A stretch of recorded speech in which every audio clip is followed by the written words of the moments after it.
I'm Joseph Craig with Scientific American Book Club, and I'm speaking today with Carl Zimmer, award-winning science journalist.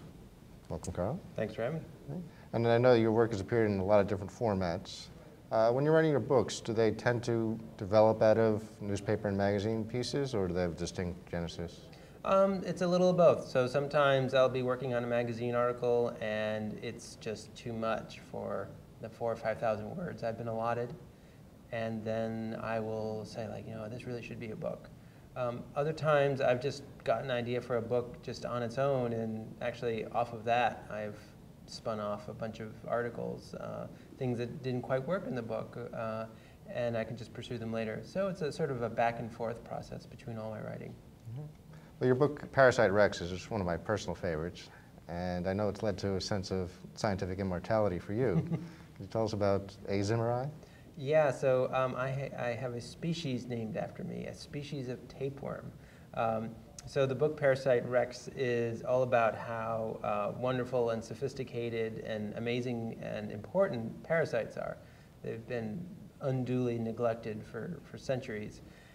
And now scientists are really starting to take full stock of parasites, that they're the most diverse, most successful form of life on Earth. And the book came out 10 years ago, and since then, people have been reading it, people in high school or in college, and they've been really influenced by it. And as a matter of fact, there was one woman who was in college and kind of torn about what she wanted to do, and she had taken a class in parasitology, and she thought it was cool, but she didn't think that anyone could ever make that a career. And then she read my book, and she read about all these people who all they do all their life is study parasites, and she said, wow, that's amazing, I want to do that. So she is a parasitologist now, and one of her projects was to describe a group of species of tapeworms that live only in one species of stingray in the Pacific. And so she thought she would name one after me as a sort of a gesture, just in acknowledgement of the book. So it was really nice. I mean, I'm putting the picture of the tapeworm on my wall. It's a particularly handsome tapeworm, I think. That's great. I know you've got a few books coming out in the near future. Could you tell us a little bit about both of those? Yeah, so one is called A Planet of Viruses, and it's in a way kind of a sequel to Parasite Rex, because I didn't really talk about viruses in Parasite Rex, but really, viruses are the ultimate parasite.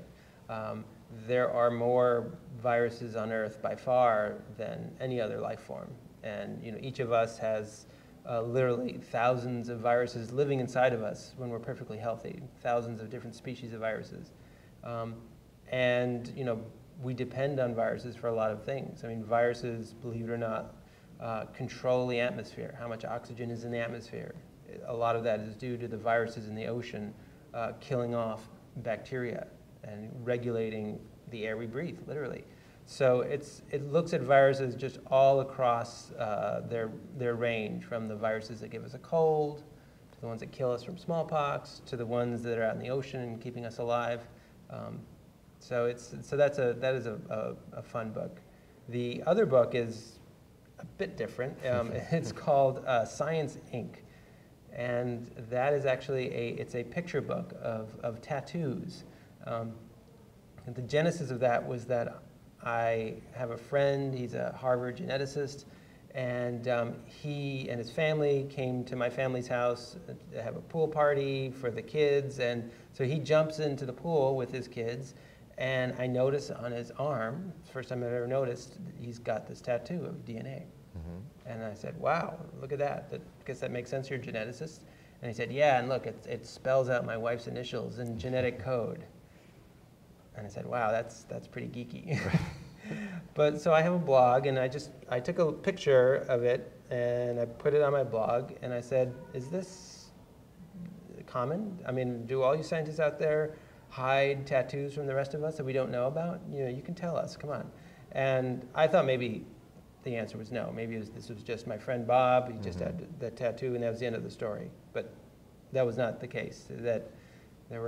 I've gotten hundreds of tattoos, just like unbelievably complicated tattoos with all sorts of amazing stories behind them, from all scientists from all different branches, from physicists, from geologists, from virologists, from people who study anything you can imagine. Somebody's got a tattoo. And so we brought our favorite ones together, I and a book designer.